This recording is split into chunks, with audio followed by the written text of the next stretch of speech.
Pemirsa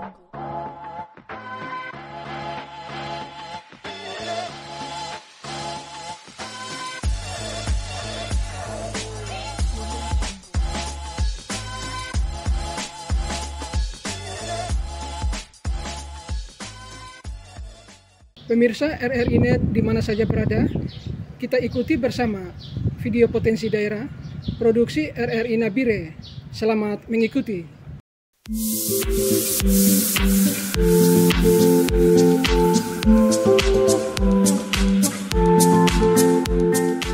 Kedepannya tentu wisata ini menjadi ikon, menjadi satu aspek yang mendorong pembangunan, terutama meningkatkan pendapatan masyarakat, tapi juga pendapatan daerah.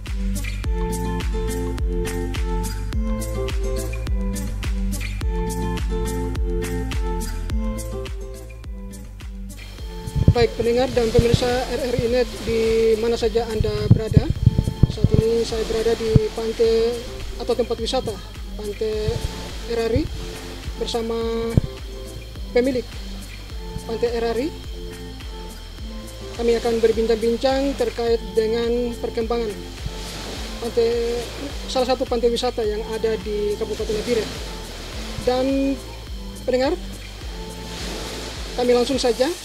Saat ini saya bersama pemilik atau pengelola pantai wisata Pantai Erari yang ada di timur Kabupaten Nabire, akan berbincang-bincang terkait dengan pengelolaan pantai wisata ini. Ya, baik, Bapak mungkin bisa jelaskan sedikit terkait dengan pantai wisata Erari ini. Sejak kapan Pantai Erari ini didirikan? Baik, silakan. Kami memperkenalkan diri kami. Saya sendiri, nama saya Peter Erari, yang adalah generasi keempat dari keturunan moyang Erari yang dulunya bertempat tinggal di sini. Sehingga dari generasi keempat saya juga harus mempersiapkan tempat ini untuk generasi selanjutnya dalam membuka lapangan kerja bagi saudara-saudara saya. Saya asli lahir di sini di Nabire dan besar pendidikan sampai tingkat SMA-nya juga di Nabire. Pendidikan S1 dan S2-nya yang di luar Nabire, namun karena melihat potensi pariwisata ini cukup menjanjikan ke depan, tapi juga menyiapkan lapangan kerja untuk saudara-saudara di sektor pariwisata. Saya sudah berkeluarga, istri saya juga sementara ada dampingi, dan kami dikaruniai 6 anak. Sehingga dengan keluarga besar Erari di sini, kurang lebih kami hampir 200 orang yang ada di Nabire ini saling mendukung untuk mengelola pantai wisata ini ke depan menjadi tempat hidup bagi kami juga, tapi juga untuk memberi pelayanan bagi masyarakat kami, Kabupaten Nabire, dan di mana saja yang ingin berkunjung ke wisata Pantai Erari. Iya, potensi alam yang ada di sini selain pohon-pohon yang kita jaga untuk tidak ditebang karena ini bekas lokpon, kami juga menanam pohon-pohon untuk menjadi daya tarik tempat berteduh dari wisatawan, tapi juga ikan yang ada di dalam air laut ini kami juga melarang untuk dipancing ataupun diburu dengan tombak dan sebagainya, sehingga ikan-ikan ini akan menjadi jinak dan juga mereka tidak liar, tapi malah mereka bisa bersatu dengan para pengunjung yang ingin mandi, sehingga kami menganggap bahwa salah satu potensi selain pohon-pohon yang kami jaga dengan buah-buahan sehingga ada burung-burung yang tadinya juga sudah hilang, burung kakatua dan sebagainya sekarang menjadi satu potensi alam yang kami jaga dan pelihara. Ya, dari tadi saya sampaikan kalau ini memang dibangun dengan biaya pribadi sehingga secara bertahap kita siapkan fasilitas dan melihat animo pengunjung itu ternyata selalu ingin untuk mandi-mandi di air laut karena jernih, bersih dan nyaman bagi mereka. Sehingga dari awal cuma hari-hari tertentu saja yang ada pengunjung. Hari Sabtu, hari Minggu, ada tanggalan-tanggalan merah, pokoknya hari-hari libur. Di saat itulah ada pengunjung. Namun 3 tahun terakhir, setiap hari ada saja pengunjung. Sehingga penghasilan dari taman ini yang tadinya 1 minggu, kami selalu berhitung satu minggu. Jadi nanti hari Minggu baru direkap apa pendapatannya dari awal-awal tahun berdirinya wisata ini 1 juta sampai 3 juta itu dalam seminggu. Setelah 5 tahun terakhir ini fasilitas sudah memadai, kurang minimal 6 juta kalau situasi normal-normal. Tetapi kalau ada liburan-liburan yang 2-3 hari yang ditambah dengan Sabtu sama Minggu, itu bisa sampai mencapai dalam seminggu mencapai 10 juta. Bahkan pernah di minggu tanggal 25-24 Desember sampai ke tanggal 31, tanggal 1 Desember itu mencapai 25 juta dalam seminggu. Sehingga pendapatan-pendapatan ini kami juga mengelola, membagi untuk tenaga-tenaga yang membersih, yang menjaga tempat-tempat di sini, taman ini, tapi juga karena ini tanah ini merupakan tanah keluarga besar RRI, sehingga kadang juga untuk membantu orang tua kami yang memang sudah tidak mampu dan mengalami kesulitan ataupun sakit, itu juga menjadi salah satu bantuan dari kami pengelola di sini untuk keluarga besar. Awalnya kami tidak menggunakan karcis, setelah 5 tahun terakhir ini begitu ramai, tapi juga untuk menjaga keamanan daripada kendaraan-kendaraan terutama roda 2 dari pengunjung dengan besaran untuk roda 2 20.000, roda 4 50.000 dan meningkat terus sampai 100.000 untuk roda-roda yang kendaraan besar seperti trek, bus, damri itu 100.000. Kami membuat karcis dan ini untuk biaya per orang kami untuk sampai sementara ini tidak mengenakan biaya. Kami mengenakan biaya masuk di sini cuma untuk kendaraan saja. Mungkin ke depan kalau sudah berkembang dengan baik kami akan berhitung untuk mengenakan tiap orang atau kepala yang masuk ke tempat wisata di sini. Mengingat memang sekarang biaya untuk listrik terutama untuk penerangan dan air ini semakin meningkat karena dengan jumlah pengunjung yang begitu tinggi. Kalau satu trek atau damri itu kita pajak 50 atau 100.000, yang ada di dalam mengikuti kendaraan itu lebih dari 20, maka mereka juga menggunakan fasilitas yang ada di sini terutama berkaitan dengan listrik akan tinggi, sehingga pertimbangan-pertimbangan ini ke depan kami akan mencoba untuk memberi biaya juga, kos juga untuk pengunjung-pengunjung per kepala. Sesuai dengan desain taman wisata, pantai wisata Erari di sini ada beberapa momen, beberapa produk yang belum bisa kami bangun, dan ke depan kami akan coba fasilitas-fasilitas itu untuk kami lengkapi, seperti trekking yang kami ingin untuk ada di dalam desain, di trekking di bawah hutan bakau yang ada di sisi timur itu belum kami siapkan. Tapi juga ada bangunan-bangunan untuk fasilitas umum yang digunakan untuk, kadang di sini ada acara mantenan sempat juga dibikin di sini, ada ibadah-ibadah dari pihak gereja juga ada yang mereka lakukan dengan jumlah peserta yang pengunjung yang begitu banyak. Ini belum ada, dan di desainnya itu memang sudah ada, sudah kami lagi siapkan untuk nanti dibangun.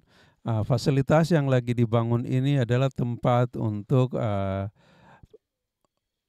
orang tua, saudara-saudara kami yang ingin berjualan di dalam taman ini. Kami siapkan juga tempat-tempat jualan, dan ini sedang dibangun.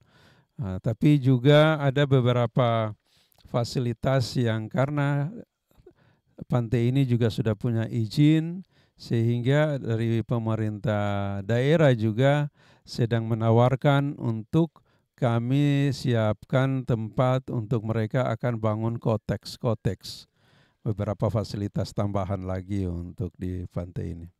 Karena ini tempatnya jauh dari kota, kami di sini ada siapkan beberapa tempat, ada 2 tempat yang menyediakan makan minum, tapi juga minuman-minuman dingin bagi saudara-saudara kita pengunjung.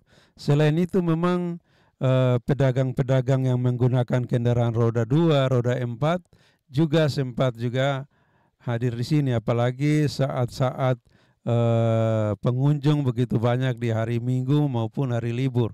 Itu para penjual, pedagang roda 2 dan roda 4 juga ikut mengambil bagian di sini, dan kami menerima mereka karena jarak tempuh dari kota ke sini cukup jauh, sehingga kadang pengunjung ada yang tidak ambil makan, tapi ada yang datang juga dengan bahan makanan. Nanti di sini baru mereka bakar atau olahnya di sini. Para pengunjung biasanya juga menghabiskan waktu 2-3 hari, bahkan pernah ada yang sampai 2 minggu bermalam atau nginap di pantai ini.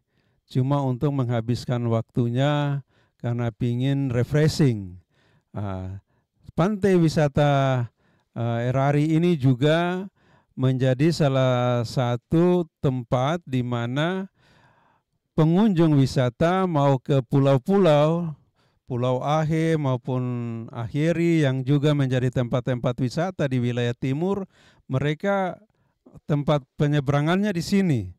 Sehingga kalau ke depan pemerintah Kabupaten Nabire, dalam hal ini Dinas Pariwisata, membuat perjalanan-perjalanan wisata yang bisa dijadikan satu dari pantai Erari ke pantai Pulau Ahe dan sebagainya, akan lebih menarik lagi para pengunjung kita. Tidak perlu harus cari kemana-mana jauh, tapi ke pantai Erari ataupun beberapa pantai wisata yang ada ini untuk ke pulau, berwisata ke pulau sangat mendukung. Tapi juga dengan terbangunnya talut ini sepanjang kurang lebih 60 meter ini menjadi satu daya tarik yang kami lihat setelah terbangunnya talut, dan ada bangku-bangku yang panjang sepanjang talut ini menjadi satu daya tarik tersendiri, karena pengunjung datang, duduk dan mau menyaksikan ikan-ikan yang lagi main di pinggir talut-talut ini, apalagi di saat air pasang. Sehingga memang satu menjadi satu ikon dan satu tempat wisata di Kabupaten Nabire yang juga menjadi pertimbangan para pengunjung pada akhir-akhir ini. Selain Pantai Soa dan juga ada beberapa pantai punya pemerintah daerah di Pantai Gitu, pantai wisata Erari, dari melihat dari pengunjung setiap saat sudah bisa menjadi daya tarik dari fasilitas-fasilitas maupun alam yang telah tersedia untuk dinikmati. Tanah Papua ini begitu diberkati dan punya banyak potensi, baik di udara, di darat, juga di laut. Sehingga kami di Pantai Wisata Erari ini cukup lengkap, sangat lengkap. Karena potensi udara ada burung-burung, kakatua, burung-burung yang dilindungi masih bisa sempat hidup karena banyak pepohonan yang ada. Di darat dengan potensi pasir dan tanah yang sudah dilengkapi dengan beberapa fasilitas, gazebo dan sebagainya, menjadi tempat daya tarik tersendiri bagi pengunjung. Tapi juga tidak kalah pentingnya di laut, di dasar laut di Pantai Wisata Erari ini ada keunikan-keunikan dan habitat-habitat yang sangat menarik. Di laut sini ada begitu banyak ikan-ikan, tapi juga kerang, taripang yang sebenarnya kalau pantai ini tidak dijaga, di laut ini tidak dijaga dengan baik, pasti sudah musnah. Tapi dengan kehadiran kami di sini, kami melarang orang untuk mencari, membunuh, memburu, sehingga habitat-habitat itu sampai sekarang masih ada. Beberapa teman-teman yang sering melakukan diving di sini, mereka sangat senang sekali melihat keindahan di dasar laut. Dari kerangnya, dari karangnya yang hidup, tapi juga jenis-jenis ikan yang ada di sini bermacam ragam.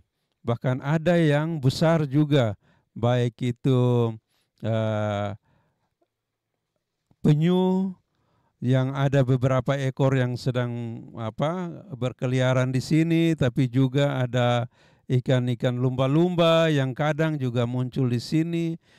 Kurang lebih jarak 100 meter itu menjadi sarang. Ada beberapa batang kayu yang dulu karena di sini lokpon, ada satu tongkang terbalik dan kayu-kayu itu masih ada, sehingga itu menjadi rumah ikan. Dan itu teman-teman kita yang diving itu sangat senang sekali. Jadi kalau mereka diving ke sini langsung ke tempat itu cuma untuk melihat ikan-ikan yang ada di sekitar situ.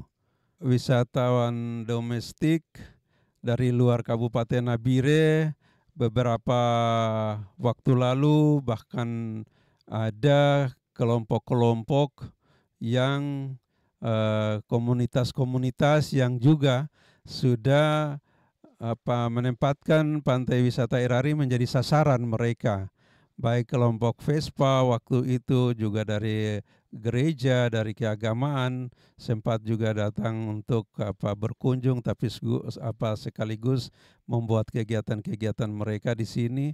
Tapi juga sudah ada beberapa dari luar negeri, wisatawan mancanegara, kurang lebih ada 3 atau 4 orang sudah sempat memang ke sini. Mereka dari SOA ada informasi dan mereka juga sempat ke sini untuk melihat keindahan terutama di dasar laut, di laut yang mereka ingin sekali untuk diving, untuk melihat keindahan alam di laut. Beberapa tahun yang lalu kami juga karena tempat wisata ini setelah berlangsung, ini menjadi kami menyiapkan juga lapangan kerja bagi saudara-saudara kami, sehingga di sekitar Pantai Wisata Nabire ini ada beberapa pantai wisata juga. Kami sudah pernah bersama-sama dengan pemerintah daerah, terutama dari Dinas Pariwisata, mengkoordinir saudara-saudara yang punya panti wisata di sekitar sini untuk bersama-sama coba memikirkan kalau kita membangun tempat ini menjadi tempat wisata, satu pesisir pantai untuk wisata pantai. Itu sudah sempat kami diskusikan, dan mudah-mudahan ke depan Dinas Pariwisata Pemerintah Kabupaten Nabire akan melanjutkan apa yang pernah Kepala Dinas Pariwisata saat itu Pak Gobai memulai dan memediasi beberapa kelompok-kelompok wisata yang ada di sekitar sini. Jadi harapan kami ke depan pemerintah daerah juga bisa membantu, memfasilitasi, mendorong sehingga apa yang menjadi kendala pembangunan di daerah ini yang tadinya pembangunan di daerah ini lebih ke pertanian, karena masyarakat di Kabupaten Nabire ini banyak mempunyai mata pencarian itu pertanian. Sekarang dengan hutan yang sudah ditebang, sungai-sungai yang sudah rusak, arah pembangunannya adalah ke wisata. Sehingga harapan kami betul-betul akan fokus pemerintah daerah, khususnya Dinas Pariwisata, akan mengkoordinir tapi juga ikut membantu menata, membimbing, memberdayakan kelompok-kelompok atau perorangan masyarakat yang membuka wisata. Karena ke depannya tentu wisata ini menjadi ikon, menjadi satu aspek yang mendorong pembangunan, terutama meningkatkan pendapatan masyarakat, tapi juga pendapatan daerah. Demikian video potensi daerah produksi RRI Nabire. Sampai jumpa.